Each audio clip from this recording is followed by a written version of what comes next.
İlk yolculuk 64'lü yıllarda bu lokomotifle başlıyor. Tabii o yıllarda model tren almak hak getire, zaten memur bir aile. Nedir? Babam Raybank'ta bir hesap açtırır ve bir kumbara aslında. İçindeki paralar hala 1964 yılının paraları. Benim en kıymetli parçam. Başlangıç bununla, yani zehirlenme ya da serumun alınması bununla başlıyor. Daha sonra 1970'lerin sonuna doğru TRT'nin baş spikerlerinden Şevket Radon'un öğrencisi Faik Yenin Bey trenlere çok merak salıyor. O zamanki Batı Almanya'dan mark karşılığı bir takım trenler alıyor. 5-10 yıl oynuyorlar. Sonunda diyorlar ki doktorun oğlu, yani bana bunu satalım. Hiç unutmuyorum, rahmetli annem 10 altın, her ay bir altın vererek 2 tane büyük buharlı ve bununla yola çıkılıyor ama 85'li yıllar yine zor, bir şeyler getirme imkanı yok.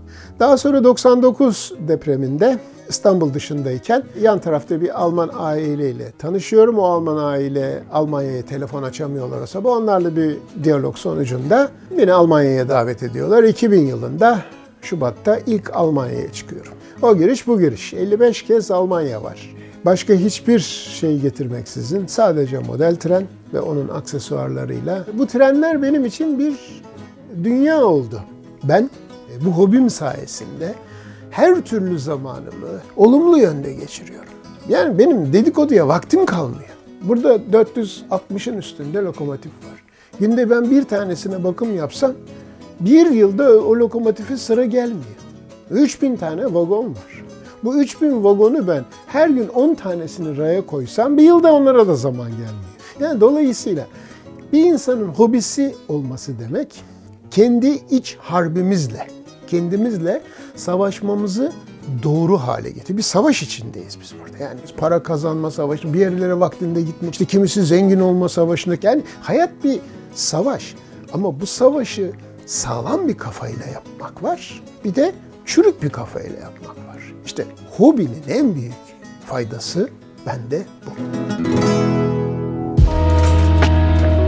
Bu hobinin bendeki en büyük faydası ne oldu? Yaklaşık 2 yıl kadar önce, işte malum İstanbul'da depremden dolayı evleri yeniliyorlar ya, kaldırımda yürürken maalesef 40 ton demirin altında kaldım.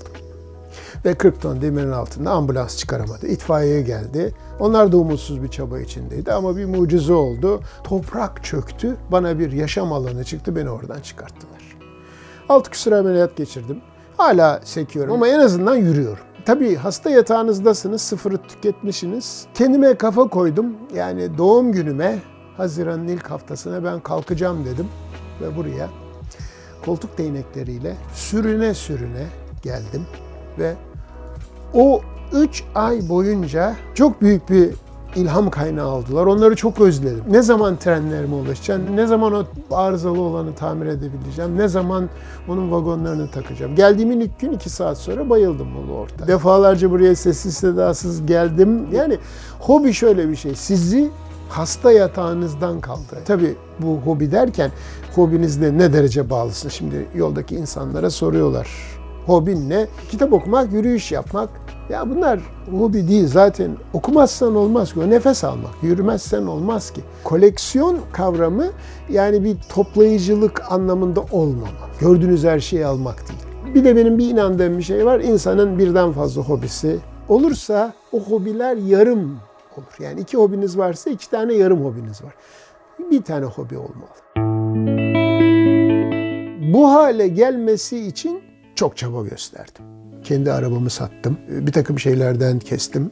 Ama her şeyin bir ömrü olduğu gibi bunun da bir ömrü var. Maalesef bu kurguda yaklaşık 15 gün içinde sökülecek. Çünkü belli bir maddi sıkıntı içine girdiğim için bu kazadan dolayı koleksiyon parçalarımı elden çıkarıyorum. Şanslıyım. Bir sürü dostum geldi. 100'ün üstünde yurt dışından insan geldi. Ta Tazmanya'dan bir günlüğüne insan gelip içerideki kurgumu gördü. Herhalde müze özelliğine fahri olarak ulaşmış bir doku. Ben benim kurgumda baktığımda hemen hemen her şeyin olduğunu görüyorum. Tamamen hayatın gerçeklerini koymaya çalıştım. Hapishane mi? Var. İntihar etmeyi düşünen bir genç mi var? Var. Sevgilisi evlenen bir genç mi var? Var. Öpüp koklaşan bir çifti ya da bir çiftlik evinin önündeki köpeği, her bir detayı kafamda yaratarak ben kendi iş dünyamı oraya yansıttım. Yani hepimiz hayatta huzurlu bir ortam bulmaya çalışırız. Ben o huzurlu ortamı oraya kısmen yansıttığımı sanıyorum. Yaklaşık 1000'in üstünde figür var. 1000'in üstünde ağaç var. Yaklaşık 60'ın üstünde bina var. 200 metre ray var. Yaklaşık 40 sinyal, 40 makas. Hayatın bütün gerçeklerini içeren. Ne isterseniz. Ama tabii güzellik detaylarda. Benim hiçbirinde dolaplarımda kilitler yoktur. Yani benim tren evime geldiğimde birisi dolabı açar, alabiliyorsa o vagonu çıkartır, takabiliyorsa rayın üstüne takar, takamıyorsa ben takarım. Onunla oynar. Yani ben hiçbir çocuğa bugüne kadar, yani bir çocuk gelip de mesela bir tarafı kırınca bağırmakça, ya çocuğun kalbinden daha kıymetli değil bunlar. Bunlar teneke parçası. Ben yatırdığım her kuruşa ve yatırdığım her dakikaya mutlulukla bakıyorum. İyi ki biriktirmişim, iyi ki onlarla çok uzun bir ömür geçirmişim 1972'den beri. Çok da zevkini aldım. Zaten belki de bu kurgunun bu kıymetini bu kadar azar azar alabilmenin şeyi. Çünkü yavaş yavaş ele geçirilen şeyler kıymetli oluyor. Yoksa siz bir anda pat diye şey yapınca olmuyor. Bir kızı bile alırken önce ne yapacaksınız? Bir söz kesiliyor, sonra bir nişan, sonra bir düğün, ondan sonrası. Bir gecelik bir şey olunca işte bakın çağımızdaki evliliklerin de oturmaması yavaş yavaş gidiyor. Helva bile yavaş yavaş oluyor değil mi?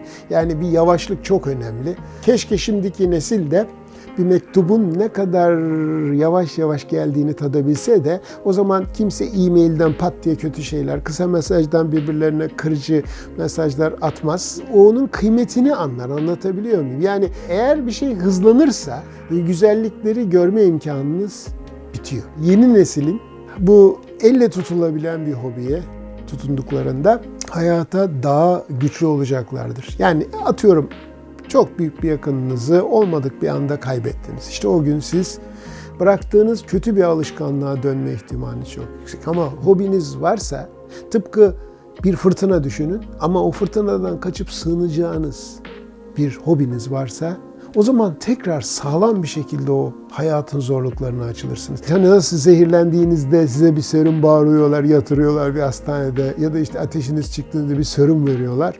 Bence hobi İnsanın bir serumu.